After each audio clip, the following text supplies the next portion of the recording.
पुरुषों ने जिसे नाम दिया त्रिया,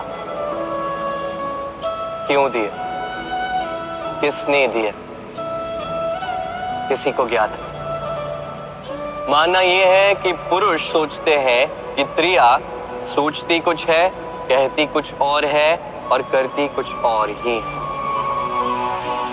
परंतु क्या यही सत्य है?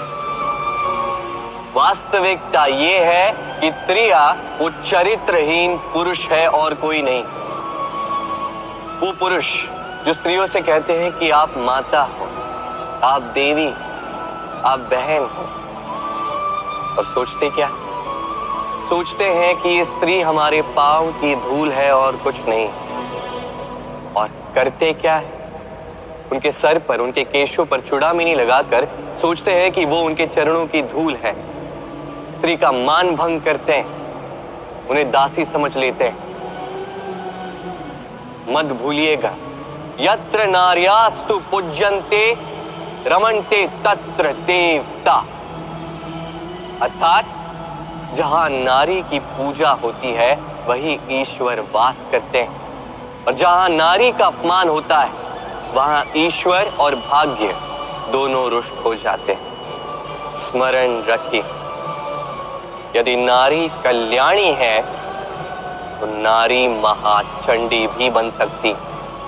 यदि नारी माता बन के जन्म दे सकती है तो नारी मृत्यु बन के विनाश भी कर सकती। जहां नारी का अपमान होगा वहां महान भारत भी महाभारत की ओर जा सकता है। स्मरण रखिए, नारी का अपमान कदापि नहीं हो सकता, और यदि नारी का अपमान हुआ अर्थात आपका विनाश आपके निकट आ रहा है, और ये उसके पहले कदम की पहली आहट है। जन्म से किसी की पुत्री, धर्म से किसी की पत्नी और कर्म से किसी की माता, यही छवि है हमारे मन में एक स्त्री की, है ना?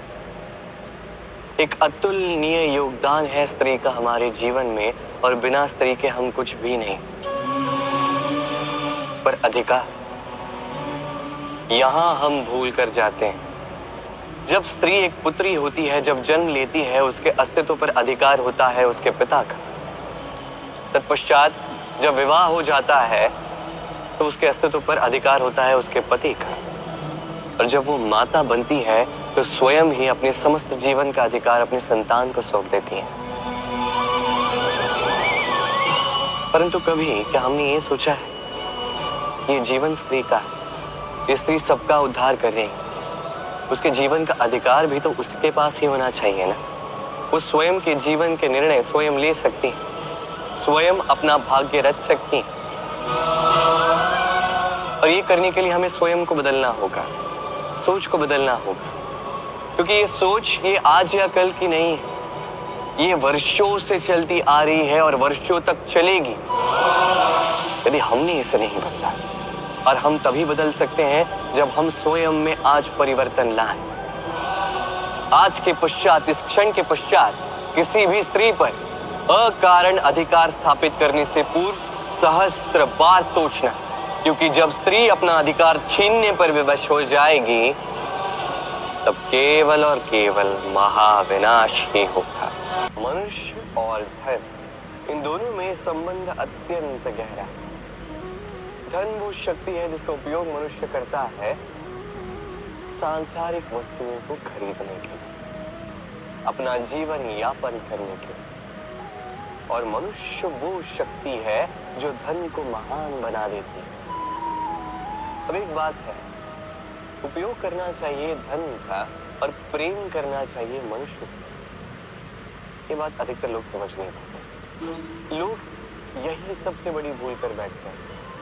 वो प्रेम करते हैं धन से और उपयोग करते हैं मनुष्य का। ये अनुचित है। देखिए, आप किसी सुई से युद्ध नहीं लड़ सकते, ना किसी तलवार से आप वस्त्र सी सकते नहीं। क्या किसके लिए है ये समझना आवश्यक है। आप भी उचित दिशा में कदम उठाइए, प्रेम कीजिए मनुष्य से और उपयोग कीजिए धन का। यदि आप मनुष्य का उपयोग करने लगे तो आपको प्रेम होने लगेगा धन से। ये प्रेम धीरे धीरे परिवर्तित होगा लोभ में और धीरे धीरे ये आपका अंत कर ही देगा। सफलता कौन नहीं चाहता? सफलता को प्राप्त करने का, शिखर पर पहुंचने का अलग ही एक आनंद है। और जीवन में अपने कौन नहीं चाहता? हर एक व्यक्ति चाहता है कि जीवन में मेरे कुछ अपने हों जो सदैव मेरे साथ रहे, क्योंकि अपनों के साथ ही तो सफलता का आनंद सबसे अधिक आता है। परंतु होता क्या है, कई बार सफलता की खोज में उस मार्ग पर चलते चलते हम अपनों से दूर हो जाते, ना चाहकर भी कभी कभी हो जाते, उन्हें समय नहीं दे पाते, कभी कभी भूल जाते हैं कि सफलता का वास्तविक आनंद अपनों के साथ ही है। कि सफल होने के पश्चात जब हम अपनों से मिलते हैं, उनके नेत्रों में हमारे लिए जो भाव है, जो सम्मान है, जो प्रेम है, यही असली पुरस्कार भी है। हम भूल जाते हैं बात और अकेले हो जाते हैं। अधिकतर बार ये होता है, अधिकतर बार लोग जो सफल है वो अकेले रह जाते हैं। अब आप क्या चाहते हैं? आप असफल होकर अकेला रहना चाहते हैं या सफल होकर अपनों के साथ आनंद मनाना चाहते हैं? निर्णय आपका। सफलता के पीछे भागिए, स्वयं को झोंक दीजिए, किंतु अपनों का साथ कभी मत छोड़िएगा। वो अपने जो आपकी सफलता के लिए उत्तरदायी, वो अपने जिन्हें आपकी सफलता से सुख मिलता है, आनंद मिलता है, उन्हें कभी मत त्यागिएगा। भगवान और भक्त जब एक आकार होते हैं, जब भक्त अपने भगवान की ओर, अपने जीवन के उद्देश्य की ओर पूर्णतः समर्पित होता है, तब जन्म लेती है भक्ति।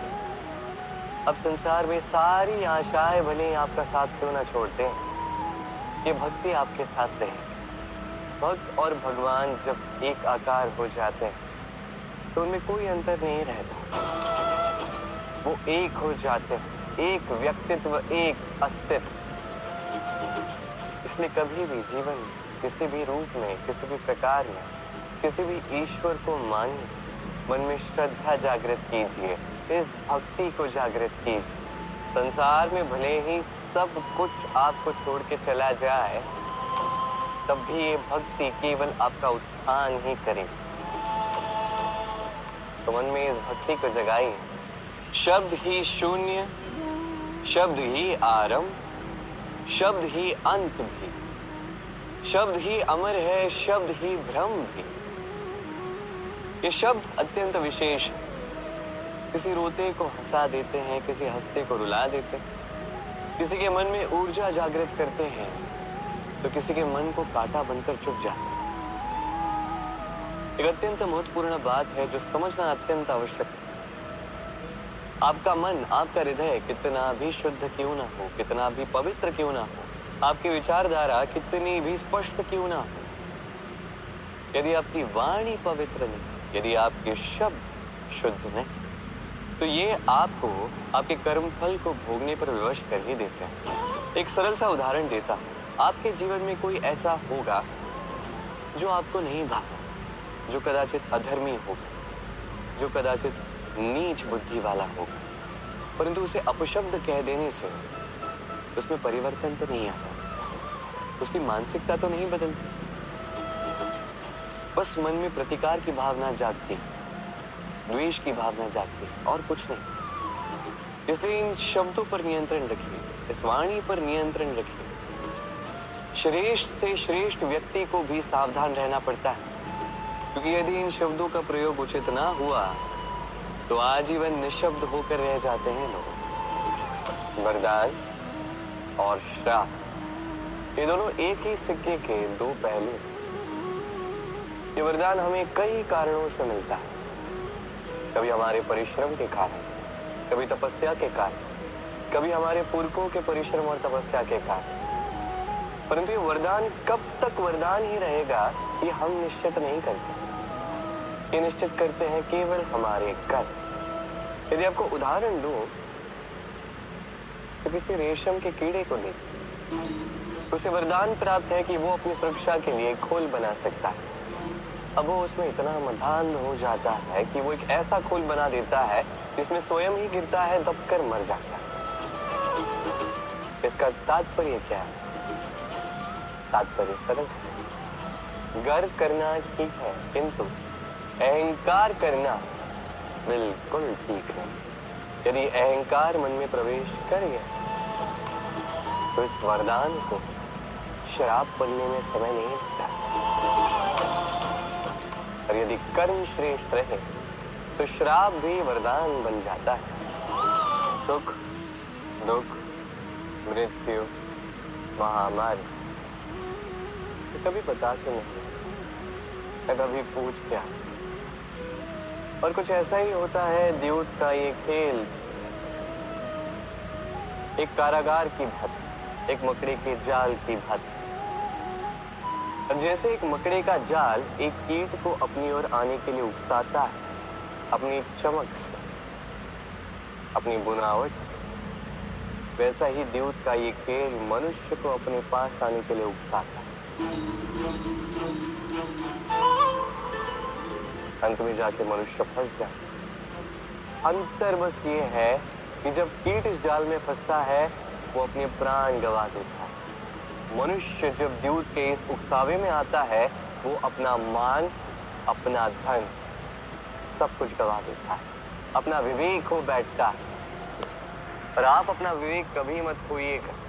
यदि आपके मन में लालच आ जाए, आप लोलुप हो जाओ, यदि आप द्यूत के इस खेल में प्रवेश कर जाओ तो बस स्मरण रखना, लौट कर वापस आना लगभग असंभव है।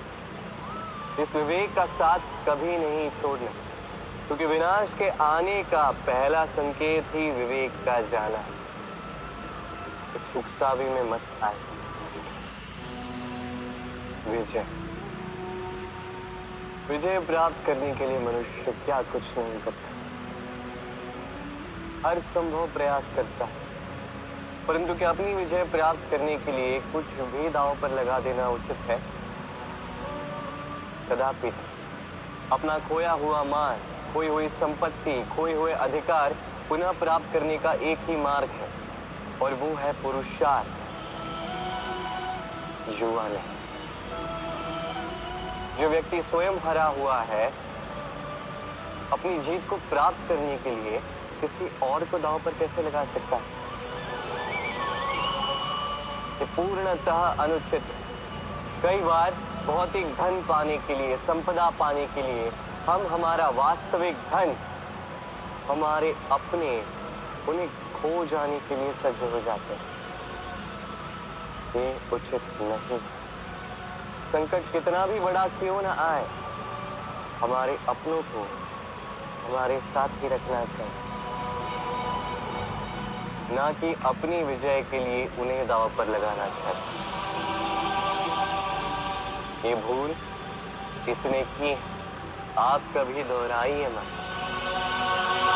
यदि संतान कोई दुष्कर्म करती है तो क्या उसका अपराधी केवल वो संतान होता है?